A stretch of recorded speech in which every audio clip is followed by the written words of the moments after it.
혹시 주말 오후 아무 계획 없이 쉬고 있는데 갑자기 불안해진 적 있으세요? 남들은 운동하고 책 읽고 뭔가 배우고 있을 것 같은데 나만 이렇게 시간을 낭비하는 것 같은 그 느낌. 5시에 일어나서 영어 공부하고 운동하고 자기 개발하는 갓생. 완벽해 보이지만 왜 우리는 그렇게 살수록 더 지칠까요? 갓생이라는 말이 처음 등장했을 때 그것은 긍정적인 자기 개발의 의미였습니다. 나를 위한 시간, 더 나은 내가 되기 위한 노력. 하지만 어느새 갓생은 하나의 기준이 되었습니다. SNS에는 완벽한 아침 루틴, 빼곡한 플래너, 멀티태스킹하는 일상이 넘쳐납니다. 우리는 이제 제대로 쉬는 것조차 계획하고 최적화해야 한다고 느낍니다. 한국 사회에서 이 압박은 더욱 강렬합니다. 우리는 빨리빨리 문화 속에서 자랐지만 이제는 그 압박이 우리 내면으로 들어왔습니다. 쉬는 것이 불안한 이유, 완벽한 하루를 살아야 한다는 강박. 그 뒤에는 어떤 심리가 숨어 있을까요?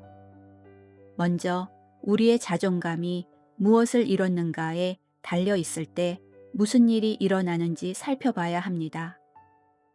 미시간 대학의 심리학자 제니퍼 크로커는 이를 조건부 자존감이라고 설명합니다.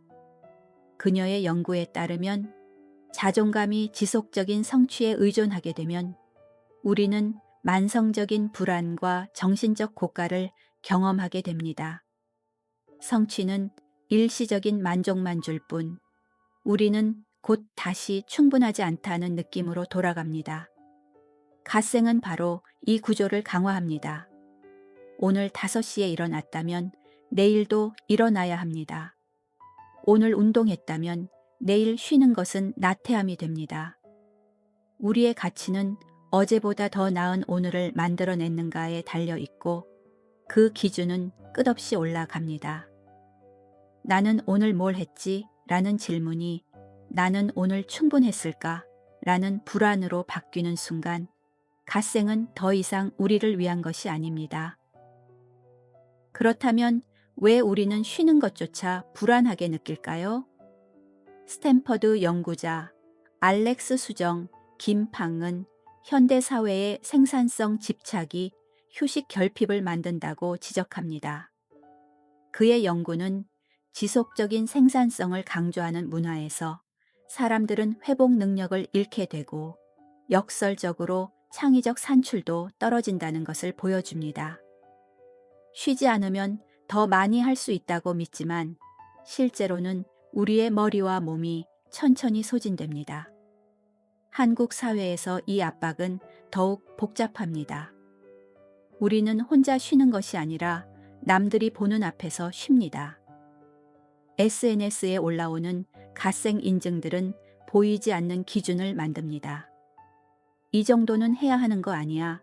라는 생각이 자연스럽게 스며듭니다. 쉬는 동안에도 우리는 내가 뒤처지고 있는 건 아닌지, 이 시간을 더 의미 있게 쓸 수 있는 건 아닌지 계산합니다. 쉬는 것조차 최적화해야 할 대상이 되는 순간, 진정한 회복은 불가능해집니다. 그런데 한국 사회에서 갓생 압박이 유독 강하게 느껴지는 이유는 무엇일까요? 하와이 대학의 한국 문화심리학자 김의철 교수는 집단주의 사회에서 성취 압박이 사회적 가시성과 비교에 의해 증폭된다고 설명합니다.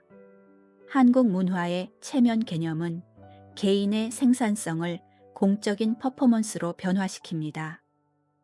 갓생은 더 이상 나 자신을 위한 것이 아니라 내가 제대로 살고 있다는 것을 보여주는 증거가 됩니다. 우리는 갓생을 국민 루틴처럼 이야기합니다. 마치 모두가 따라야 하는 올바른 삶의 방식처럼 5시 기상, 아침 운동, 영어 공부, 자기 개발, 이것들은 개인의 선택이 아니라 사회적 기대가 됩니다. 그래서 우리는 갓생을 살지 못할 때 단순히 게으른 것이 아니라 제대로 살지 못하는 사람이 된 것처럼 느낍니다. 이 이중 압박, 내면의 기준과 외부의 시선 속에서 우리는 끊임없이 스스로를 감시하고 평가합니다. 그렇다면 우리는 이 압박에서 벗어날 수 없는 걸까요? 관찰할 수 있는 흥미로운 변화가 있습니다. 최근 젊은 세대 사이에서 갓생 피로를 공개적으로 이야기하는 목소리가 나오기 시작했습니다. 갓생 살다가 망했다는 고백들, 평범한 삶도 괜찮다는 인정들이 조금씩 등장하고 있습니다. 이것은 단순한 포기가 아니라 다른 방식의 자존감을 찾으려는 시도일 수 있습니다. 갓생이 주는 압박을 이해하는 것만으로도 우리는 조금 다른 관점을 가질 수 있습니다. 내가 쉴 때 느끼는 불안이 내 나태함 때문이 아니라 우리가 살아온 문화와 내면화된 기준 때문이라는 것을 알게 되면 그 불안을 조금 다르게 볼 수 있습니다. 쉼이 실패가 아니라 필요라는 것, 매일 완벽하지 않아도 괜찮다는 것, 이런 인식의 변화는 천천히 확산되고 있습니다. 사회 전체의 기준을 바꾸기는 어렵지만 우리가 그 기준을 어떻게 내면화하는지는 조금씩 달라질 수 있습니다. 갓생은 우리를 더 나은 사람으로 만들어줄 것처럼 보였지만 때로는 우리를 끊임없이 부족하다고 느끼게 만듭니다. 완벽한 하루를 살아야 한다는 압박은 우리가 이미 충분하다는 것을 잊게 만듭니다.